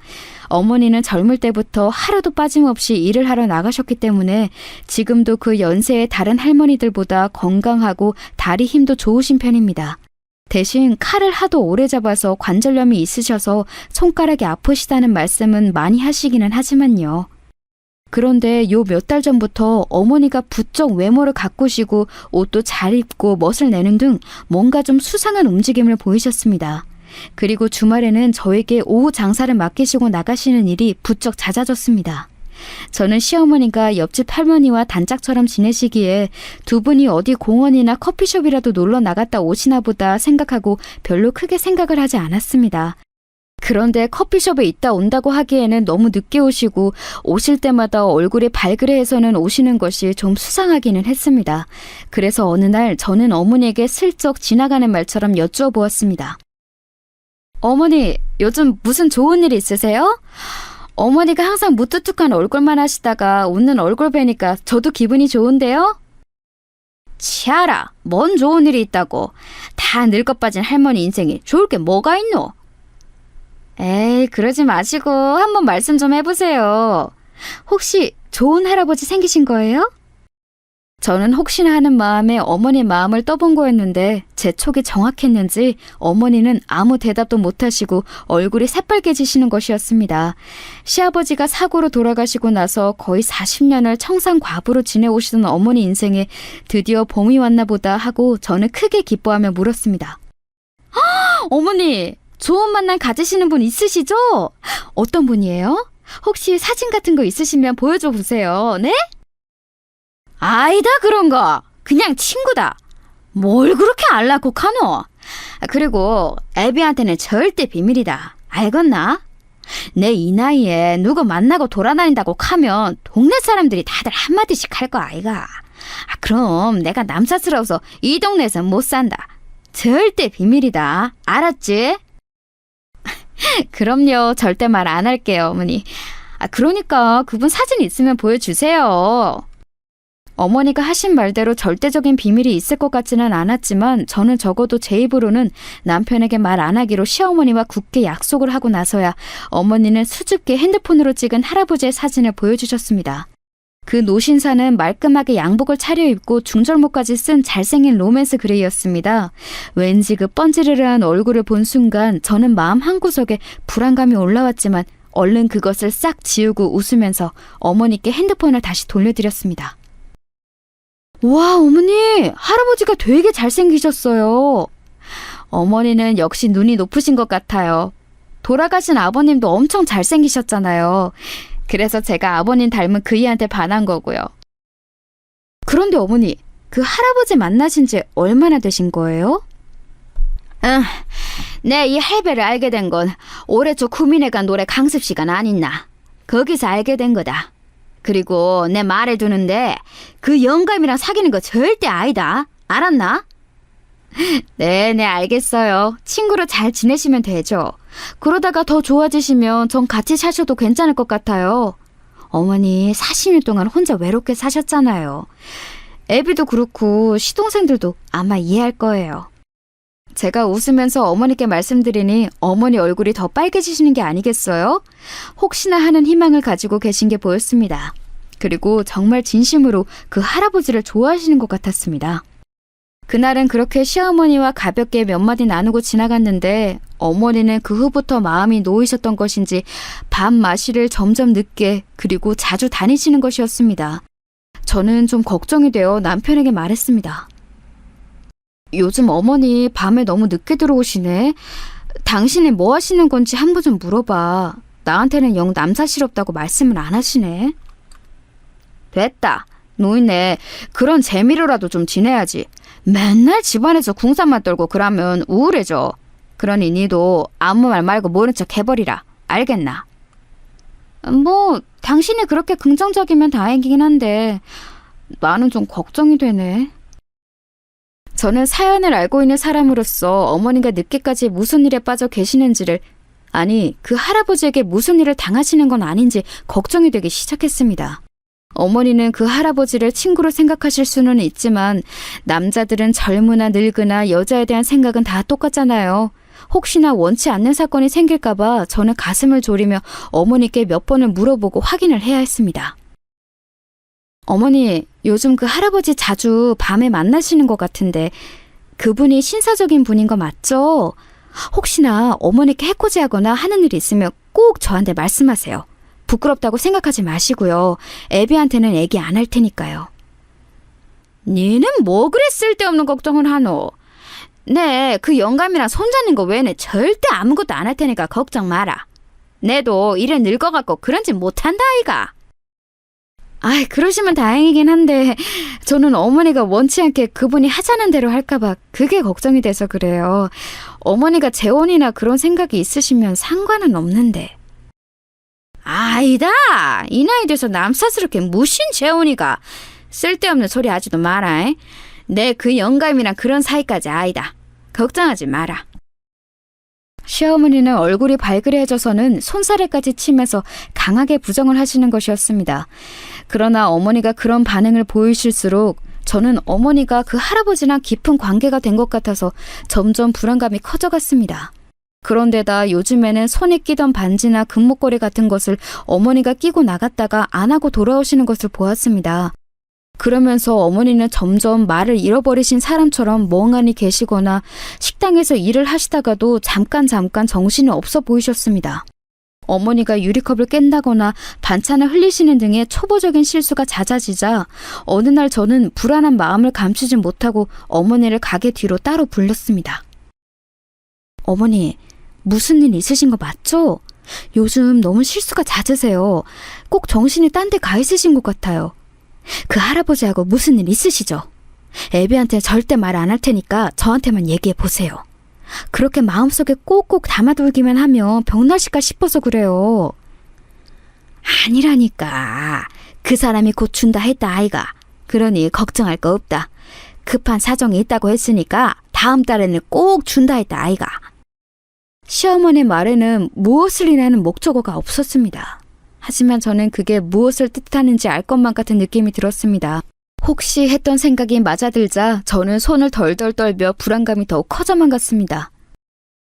어머니, 혹시 그분한테 돈 갖다 주신 거예요? 애비가 환갑 기념으로 사드린 반지랑 목걸이도 언젠가부터 없는 것 같았는데 혹시 어머니 그분한테 목걸이랑 반지도 주신 거예요? 설마 그 할아버지 이름이랑 주소 아세요? 어머니 꼭 알고 계셔야 해요. 저는 흥분해서 저도 모르는 사이에 시어머니 어깨를 잡고 흔들었던 모양입니다. 어머니는 떨리는 손으로 어깨에 올려있던 제 손을 탁 뿌리치시면서 고개를 저으셨습니다. 아니다. 그럴 리가 없다. 그 영감탱이가 돈 나오면 조금 이따 준다고 했다. 그러니까 너도 너무 걱정하지 말고 그냥 모른 척 해라. 아범한테 말할 생각 말고. 알았니? 그만 들어가라. 우리 둘 다 없으면 가게를 누가 하노? 시어머니는 당황하신 듯 떨리는 목소리로 저를 나무라셨지만 그 말투에는 힘이 하나도 없었습니다. 어머니조차도 그분의 준다는 약속에 대한 확신이 없으신 것 같았습니다. 저는 눈앞이 캄캄해져서 어머니가 가게로 들어가신 후 경찰서에 그 할아버지를 신고하러 갔습니다. 경찰서에 들어가서 가장 먼저 보이는 젊은 경찰에게 제가 두서없이 신고를 하러 왔다고 하자 그 경찰관은 제가 하는 이야기가 못 믿어 보이는지 몇 번씩 더 확인을 했습니다. 그러니까 신고 잡은 시어머니께서 어떤 할아버지한테 돈을 뜯기신 것 같다고요? 네, 어머니는 그 할아버지를 의심하지 않으셨어요. 그래서 말씀은 안 하시지만 제 눈엔 틀림없이 돈이나 금품을 뜯기신 것 같아 보였어요. 올해 초에 구민회관 노래교실에서 만난 할아버지라고 하셨고요. 그분을 만나러 가실 땐 꼭 하고 가셨던 목걸이나 반지가 없어진 채로 돌아오셨습니다.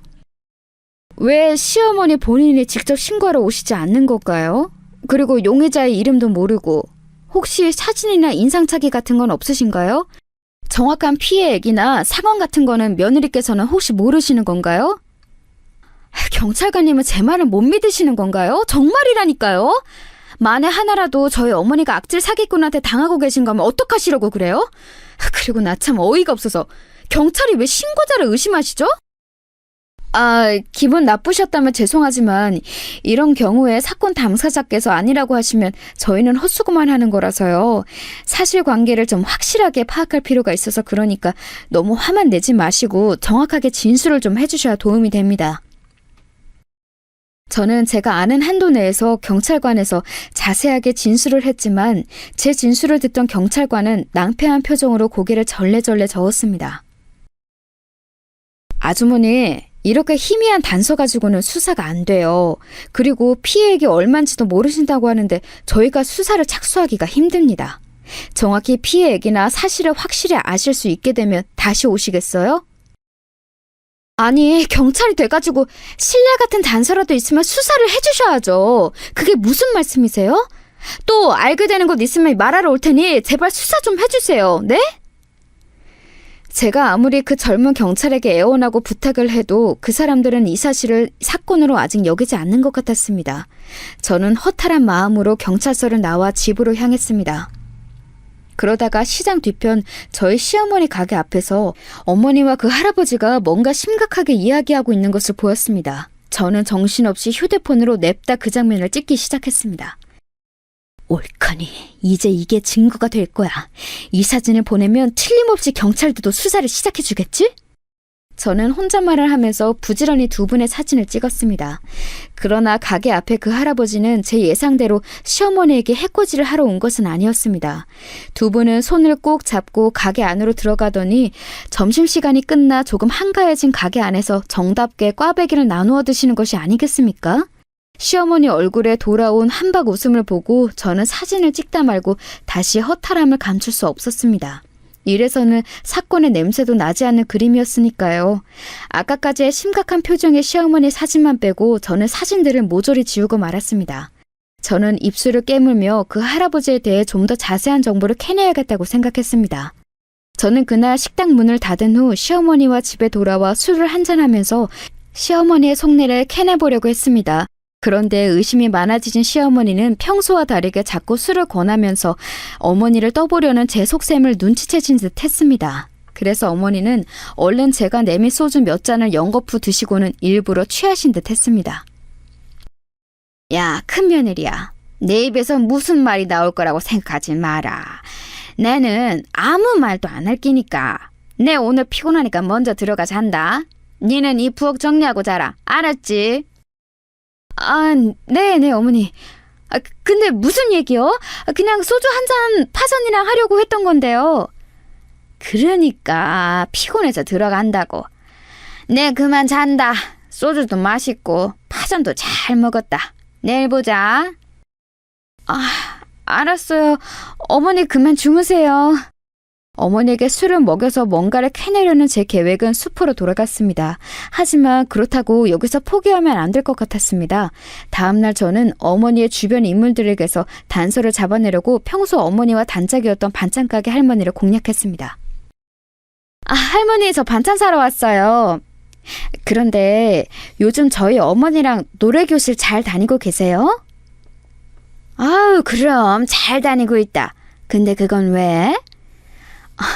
혹시 저희 어머니랑 친한 할아버지 있으시죠? 이렇게 생기신 분이요. 제가 몰래 찍어둔 할아버지의 사진을 보여드리자 반찬가게 할머니의 눈이 커졌습니다. 할머니는 놀란 눈으로 저에게 되물으셨습니다. 아니, 그 영감에 대한 거는 어찌 들었나? 네 시어머니 말이야. 그 할배한테 자꾸 뭔가 준다 아이가. 내가 말이야, 그 할매가 전에 흰봉투 건네는 것도 봤다 아이가. 내 걔한테 그 할배 그만 끌어내라 그리 말해도 안 듣더라. 그니까 며느리 네 말은 듣지 않겠나. 그러다가 무슨 사달 날까봐 무섭다. 바로 이것이었습니다. 제가 원하던 답이 나오자 저는 반찬가게 할머니께 아까 했던 그 말을 증언으로 쓰기 위해서 휴대폰 녹음 기능을 켜고 다시 한번 또박또박 말해달라고 부탁드렸습니다. 그렇게 옆집 할머니의 증언을 따놓은 저는 시장에 있는 어머니의 친구분들에게 가서 최대한 그 할아버지에 대한 정보를 많이 들어 휴대폰에 메모에 저장했습니다. 그 증언들을 종합해보니 대략 이런 내용이었습니다.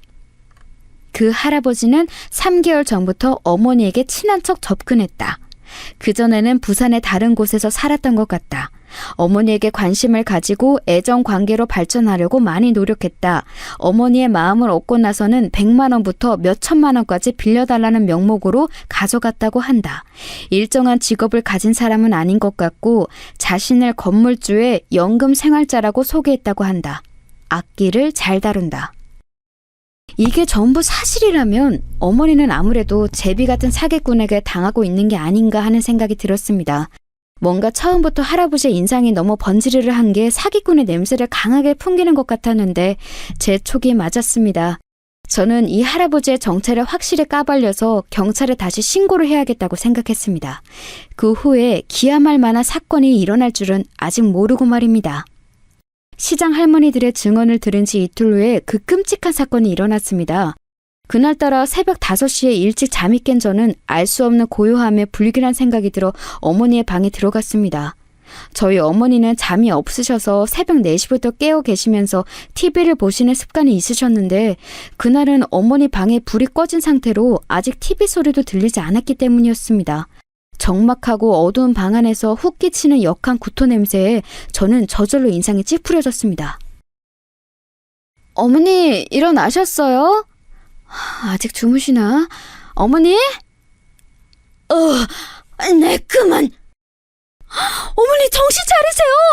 이게 무슨 일이에요? 어머니! 여보! 어머니가 이상해! 빨리 와봐! 저는 너무나 놀라서 남편을 소리쳐 부르고는 119에 긴급하게 신고를 했습니다. 어머니는 응급실로 옮겨져서 위세척을 하게 되었고 6시간 후에 간신히 눈을 뜨셨습니다. 의사는 어머니가 수면제를 과량 복용하셨다고 했습니다. 남편은 자다가 날벼락 같은 일을 당하니 정신이 없는지 어깨를 덜덜 떨면서 멍하니 초점 없는 눈을 하고 있었습니다. 저는 얼른 남편에게 다가가 그의 떨리는 어깨를 안아주며 위로해 주었습니다. 당신 괜찮아요? 어머니 이제 정신도 드셨고 며칠 푹 쉬시면 괜찮아지신데 약을 많이 드신 것도 아니라서 금방 퇴원하실 수 있으니까 너무 걱정 말아요. 오늘은 중환자실에 계실 거니까 내일 나랑 같이 와요, 응? 내는 모르겠다. 도대체 와 우리 엄마가 자살을 시도한단 말이고 그런 일이 뭐가 있다고. 당신 혹시 뭐 아는 거라도 있나? 저는 어머니가 끝까지 아들들에겐 입을 다물어 달라고 당부해 놓으신 터라 남편에게도 그 부분을 사실대로 말할 수 없었습니다. 저는 침통한 표정으로 고개를 흔들 수밖에 없었습니다. 어머니가 약을 먹고 극단적 선택을 시도하신 것이 시동생들과 동서들에게도 알려졌습니다. 시동생들은 병상의 양쪽에 서서 시어머니의 손을 잡고 울고 있었고 형과 어머니를 나무랐습니다. 이 무슨 일이고? 이 나이에 뭐 힘든 일이 있다고 울 엄마가 이러노? 형 니는 뭐 알 거 아이가? 엄마가 이런 생각하는 거 그리 까맣게 몰랐다고? 그게 말이나 되나? 엄마, 내 엄마 없으면 못 산다. 그러니까 오래오래 살아 주이소. 다시는 절대 이런 못난 생각하시면 안 된다. 알았나? 동서들도 어두운 얼굴로 깊은 잠이 드신 시어머니를 지켜보았습니다. 저는 제가 알고 있는 사실을 시동생들한테는 말 못해도 동서들에게는 같이 공유하겠다고 마음먹고 동서들을 병실 밖으로 불러내었습니다. 형님, 무슨 일이에요? 어머니 뭐 우리한테 숨기시는 거 있죠? 아니, 그렇게 억척스러운 분이 갑자기 왜 죽을 생각을 해요? 앞뒤가 안 맞잖아요. 형님, 말하기 좀 그렇지만 혹시 어머니 금전적으로 사기당하신 거 아니에요? 평소에 저보다 더 예리한 촉을 가지고 있는 작은 동서가 저한테 딱 맞는 말을 하지 않겠어요? 저는 동서들의 귀에다 대고 이제까지 제가 알아냈던 정보를 모두 얘기해 주었습니다. 제 말을 다 들은 동서들은 화가 나서 말했습니다. 아니, 이렇게 되기 전에 경찰한테 신고를 했었어야죠. 형님은 뭐 하신 거예요? 내가 경찰에도 신고했었지. 그런데 아직 사건이 아니라고 하지 않겠어? 그때는 뭔가 단서 같은 것도 적었고 아무튼 내가 동네 경찰서 가서 아무리 수사해달라고 해도 사건 성립이 아직 안 된다고 하더라고. 제 대학 동기가 변호사거든요. 제 친구한테 부탁해 놓을게요. 그 할아버지 진짜 사기꾼 냄새가 풀풀 나는데 좀 더 알아보고 고발해 버려야겠어요. 그래, 든든하다. 동서 고마워. 꼭 좀 알아봐줘. 우리는 우리끼리 복수할 방법 좀 생각해보자. 그래요. 그 영감탱이 감히 우리 어머니를 건드려? 내 영감을 그냥! 고등학교 때 일진이었던 큰동서가 분을 못 참고 주먹을 꽉 쥐며 이를 박박 갈았습니다. 저는 그런 큰동서를 보며 마음속으로 큰동서의 비위는 절대 건드리지 말아야겠다고 다짐했습니다. 저와 큰동서는 그 다음날 시어머니가 다니시던 노래교실에 나갔습니다. 수업 시작하기 전에 그 노래교실의 강사를 따로 만나 할아버지의 신상에 대해서 조금 더 알아본 저와 큰동서는 할아버지가 노래교실을 마치고 구민회관을 나가자 몰래 그 뒤를 밟았습니다. 그 노인은 노인치고는 허리도 굽지 않았고 걸음걸이도 힘찬 편이었습니다. 저는 할아버지를 미행하면서 점점 숨이 턱까지 차오르는 것을 느꼈습니다. 동서, 나 저 할배 못 따라가겠다. 노인네가 왜 이렇게 걸음이 빨라? 형님, 내가 끝까지 따라가 볼 테니까 천천히 오세요. 어디 들어가면 제가 문자 보낼게요. 그래, 알았어. 숨 좀 고르고 곧 따라갈게. 끝까지 놓치지 말고 좀 부탁할게, 동서. 저는 땅바닥에 철푸덕 주저앉아서 가슴을 부여잡고 숨을 골랐습니다. 그렇게 조금 앉아서 휴식을 취하고 있으니 동서의 문자가 왔습니다. 동서는 어느 프랜차이즈 커피숍에 들어가 있다고 하면서 그곳에 주소를 보내주었습니다. 저는 급하게 지도를 켜고 거기를 찾아 들어갔습니다. 그 노인네는 뻔뻔하게도 다른 할머니에게 붙어서 점잖게 커피를 마시고 있는 것이 아니겠습니까? 그 테이블에서 좀 떨어진 외진 곳에서 동서가 제게 손짓을 하면서 그 노인네를 힐끔힐끔 감시하고 있었습니다. 저는 동서가 있는 테이블로 가자마자 큰 동서에게 그동안 일어난 일을 물어봤습니다. 어떻게 되고 있는 거야? 저 노인의 타겟이 여러 명인 건가? 아니면 우리 시어머니는 이제 담을 다 빼고 배신한 거야? 그건 자세히 모르겠고 귀 기울여 들으니까 저 노인네가 여러 달이 걸친 건 확실해요. 저 할매도 그 마수에 걸레든 불쌍한 어린 양인가 봐. 아까 들은 바로는 건물을 사야 하는데 돈이 안 들어와서 5천만 원 정도 필요하다고 저 할머니한테 빌려달라고 하는 것 같았어요. 그래? 확실하지? 우리 어떡할까? 저 노인네 꼼짝 못하고 경찰서에 쳐넣을 수 있는 방법 없겠어? 그러면 이렇게 하는 건 어떨까요, 형님? 큰 동서가 제 귀에다 대고 그 노인네가 나가기 전에 할머니에게 꽉 붙잡혀서 신고당할 만큼 우리가 깽판을 쳐주자는 내용으로 계획을 말해주었습니다. 그 말을 들으니 꽤 솔깃했고 성공하면 저 뻔뻔한 제비 사기꾼을 유치장에다가 쳐넣을 수 있을 것 같았습니다. 저와 동서는 마주보고 고개를 끄덕하고는 비장한 표정으로 한참 앞에 있는 먹잇감을 새치혀로 홀리고 있는 할아버지에게 다가갔습니다. 우선 큰 동서가 사기꾼의 앞에 쓱 나타나서 소리쳤습니다. 아버지, 여기서 뭘 하시는 거예요? 또 요양병원에서 나오신 거예요? 아이고, 내가 못 살아. 정신머리 없으신 분이 몸은 왜 이리 건강해가지고 자식 새끼 속이나 속이고. 얼른 나가요, 나가. 동서가 크게 소리를 지르면서 그 할아버지의 팔짱을 끼고 일으키려고 안간힘을 쓰자 할아버지는 미간을 찌푸리면서 물었습니다. 아니, 당신이 누군데 나한테 헛소리를 해? 나 딸내미 없어. 아이고, 우리 아버지 또 헛소리 시작하시네. 할머니, 사실 이분 저희 아버지인데요. 지금 치매 걸리셔서 누구한테든 아무 말이나 하고 다니시는 거예요. 그러니까 얼른 신고 좀 해주세요. 네? 저는 화분 뒤에서 숨어 있다가 큰 동서가 그 노인을 붙잡고 매달리자 얼른 등장해서 큰 소리로 외쳤습니다. 아이고, 여보! 아니, 왜 여기 있어요? 병원에 있으셔야 할 분이. 그러면서 저는 큰 동서에게 한쪽 눈을 살짝 감았습니다.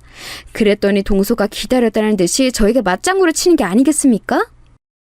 새엄마, 여기는 어떻게 온 거예요? 그러니까 진작에 우리 아버지가 이상한 행동 하시기 전에 잘 보고 있으라고 했잖아요. 그러라고 내가 새엄마한테 월급 주는 거 아니에요? 계속 이러면 저 새엄마 자를 거예요?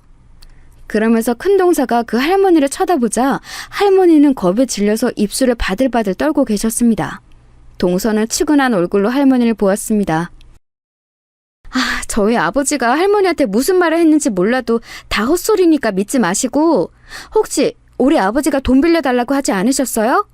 그거 다 사기니까 얼른 신고하세요. 할머니는 망연자실한 얼굴로 고개를 끄덕였습니다.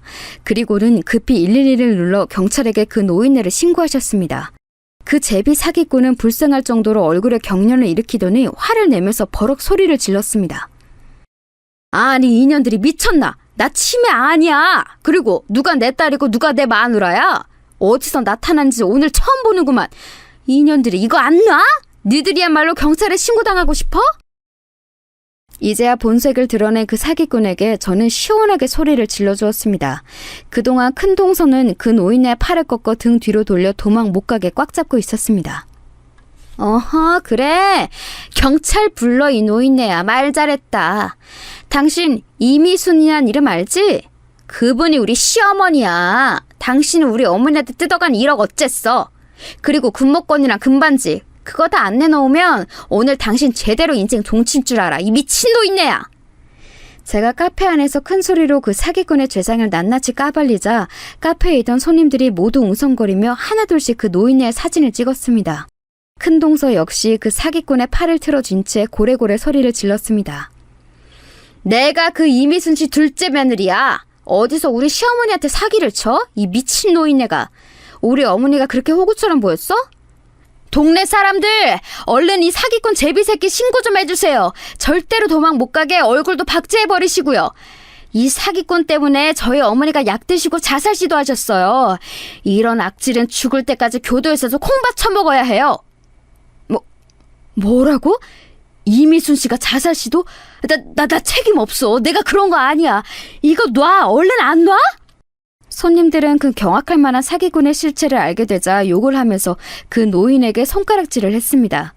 곧 경찰들이 출동했고 그 제비 사기꾼은 경찰차를 타고 가서 유치장에 갇히는 신세가 되었습니다.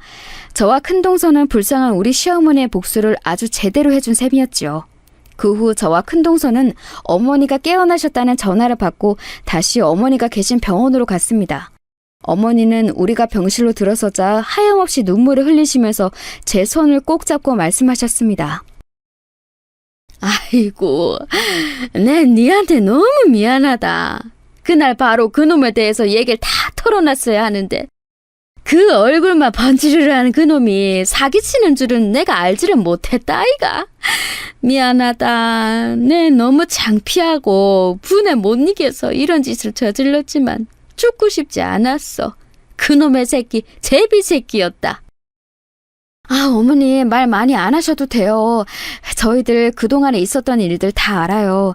그리고 어머니가 사기 당하신 돈 저희가 다 찾아드릴 수 있으니까 어머니는 마음 편하게 몸 회복하시는 거에만 신경 쓰세요. 네? 뭐라고? 알고 있었다고? 아니, 너희들이 그걸 어떻게 알았어? 그리고 그 노인네 진짜 사기꾼이었어? 나는 내 촉으로만 감잡고 말한 거였는데 그걸 어찌 알았나? 어머니 친구분들이 다들 그러시더라고요. 그 제비 새끼 경찰서에 붙잡혀 갔으니까 걱정하지 마시고요. 어머니 얼른 밥 많이 드시고 일어나세요. 제 입에서 사건의 경위가 술술 풀려나오자 진짜로 놀란 건 어머니뿐만이 아니었습니다.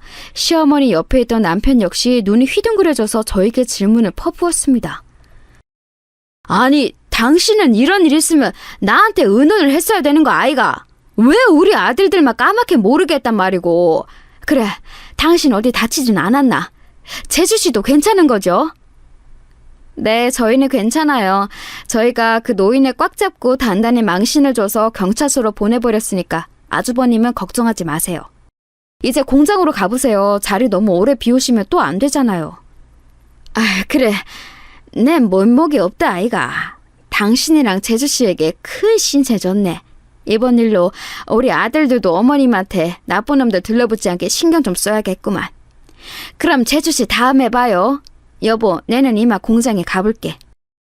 저는 병실을 나가는 남편에게 고개를 끄덕이고 어머니를 일으켜 드렸습니다.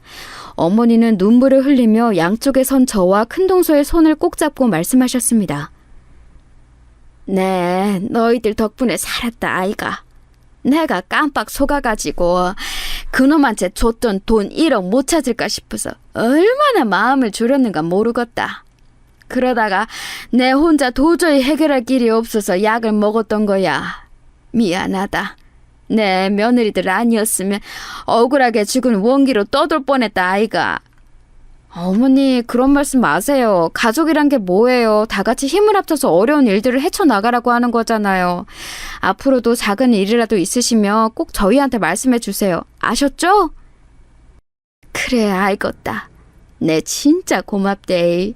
너희들 아니었으면 지금쯤 어떻게 됐을지. 아휴, 내는 진짜로 끔찍하다. 어머니는 걱정 마시고 몸만 회복하세요. 우리 집안의 기둥이신데 약해지시면 어떡해요. 우리 이번 일은 액땜했다고 생각하고 얼른 다시 일상으로 돌아가요, 우리. 저와 큰동서는 마음을 다해서 어머니를 위로해드렸습니다. 이제야 조금 마음이 풀리셨는지 어머니는 병상에 앉아 식사를 한술 뜨시고는 다시 눈을 감으셨습니다. 고른 숨을 내쉬며 잠이 드신 어머니 손을 이불 속에 넣어드리고서 나서 저와 큰동서는 병실을 나왔습니다. 그때 작은 동서에게 전화가 왔습니다. 형님들이 그 노인네 경찰서에 가둬놓았다면서요? 잘하셨어요. 알아보니까 부산시 내에서 그 할배 아주 유명한 제비 사기꾼이었더라고요. 어머니 말고도 피해자가 아주 많아요. 게다가 수배 전단까지 돌리면서 잡으면 개인적으로 현상금을 건 피해자들도 있더라고요. 제 변호사 친구에게 말해서 검찰에 기소하고 손해배상까지 청구해달라고 부탁해놨어요. 그러니 나머지는 제가 알아서 할게요. 수고하셨어요. 그래, 동서도 수고했다. 어머니 이제 깨어나셨고 괜찮으니까 내일 보자. 알았지? 그럼 쉬어. 저는 그 후 큰동서와 함께 집으로 돌아왔습니다. 어질러진 집을 제대로 정리하고 저와 동서는 시장에서 족발을 사와서 소주와 함께 먹으면서 오랜만에 도란도란 얘기를 나누었습니다. 아까 형님 연기 실력 좀 괜찮던데요? 어디서 배우신 거예요? 사전에 연습도 없었는데.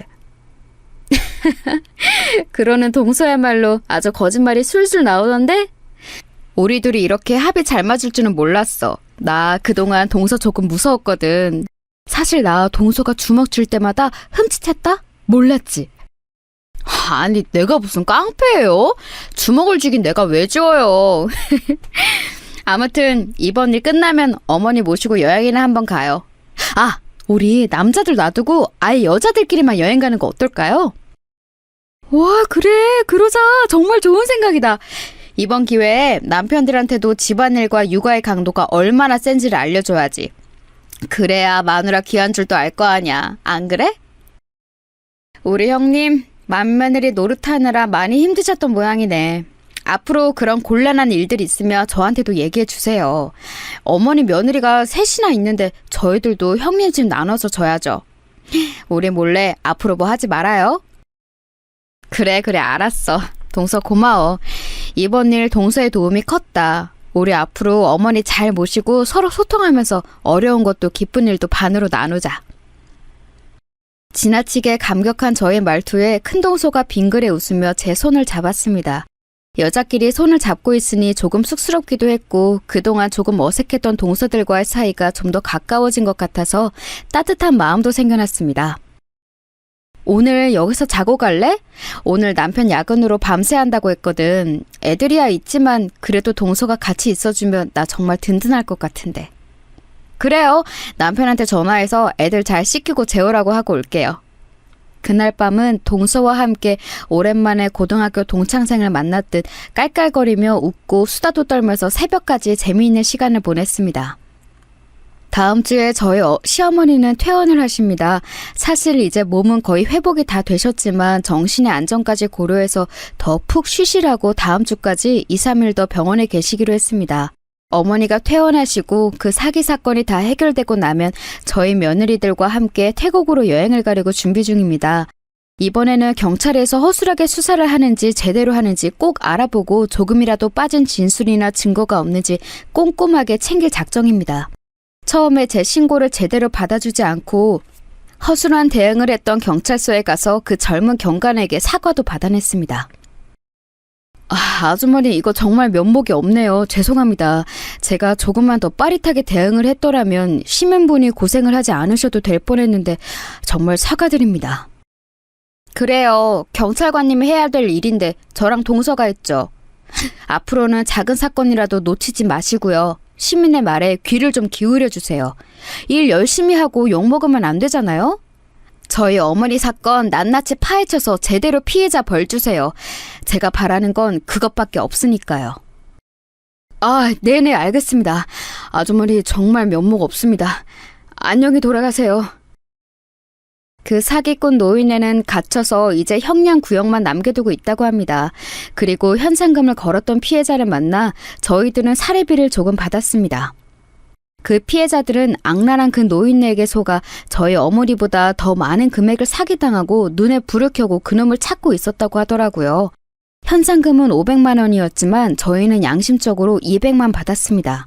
피해를 당한 할머니는 눈물을 흘리면서 저희에게 연신 고맙다고 인사를 하셨습니다. 여러분, 저의 이 기막힌 사연 어떠셨나요? 저에게는 인생에서 잊을 수 없는 사건이 될 것 같습니다. 그리고 이보다 더 큰 일은 아무래도 없어야겠지요. 이제는 시어머니와 저희 가족들의 앞날에 좋은 일만 있었으면 하고 기원합니다. 우연히 저희 시어머니가 사기꾼의 검은 손에 걸려 고생을 하셨고 그로 인해 마음고생도 많이 했지만 이번 일로 저는 가족이라는 것의 끈끈함에 대해서 다시 한번 생각해보는 계기가 되었습니다. 이제부터 시어머니도 남편에게도 서로 조금 더 관심을 갖고 안부를 물어봐주고 서로 거리낌 없이 무엇이든 털어놓을 수 있는 분위기를 만들자는 결심을 하게 되었습니다. 같이 산다는 이유로 너무나도 아무렇지 않게 흘려보낸 감정이 많고 서로 참으면서 신세를 안 지려는 쓸데없는 오기를 부리다가 일이 더 커지는 경우가 많다고 생각합니다. 그것이 사랑의 감정이든 서운함이든 아니면 화가 난 것이든 간에 너무 늦지 않게 솔직하게 이야기를 하는 게 너무나도 중요하다는 사실을 깨닫게 되었습니다. 여러분, 오늘 제 이야기는 여기까지입니다. 이 사건이 잘 마무리되고 나서 저는 어머니를 모시고 동서들과 함께 여자들만의 여행을 다녀올 예정입니다. 그 여행에서 우리 가족들은 조금 더 풀어진 마음으로 솔직한 감정을 나누고 돌아오게 되기를 조심스럽게 바라봅니다. 그리고 물론 그 나라의 아름다운 자연, 문물과 문화를 마음껏 경험하고 맛있는 것도 많이 먹고 올 예정이지요. 여러분, 인생은 그리 길지 않습니다. 인생은 개인에게 주어진 선물 같은 것이고 꼭 아둥바둥 살지 않아도 된다고 생각합니다. 그러니 여러분들도 살면서 좀 더 주변 사람들에게 하고 싶은 말도 하시고 같은 시간과 공간을 향유하는 기쁨도 누려보시길 바랍니다. 또 한 가지 제가 말씀드리고 싶은 것이 있습니다. 호랑이에게 물려가도 정신만 차리면 산다는 속담이 있지요. 혹시 여러분 주변에 아무 말 못하고 끙끙대면서 범죄의 피해자가 된 사람들이 있을지 모릅니다. 그게 본인에게 일어난 일이든 주변 사람의 일이든 절대 숨기거나 혼자 해결하려고 하지 마세요. 누가 됐든 머리가 모이면 더 아이디어가 많아지고 해결의 실마리가 보이게 될지도 모르는 일이니까요. 저의 긴 글 읽어주셔서 감사합니다. 여러분들 건강하시고 행복하세요.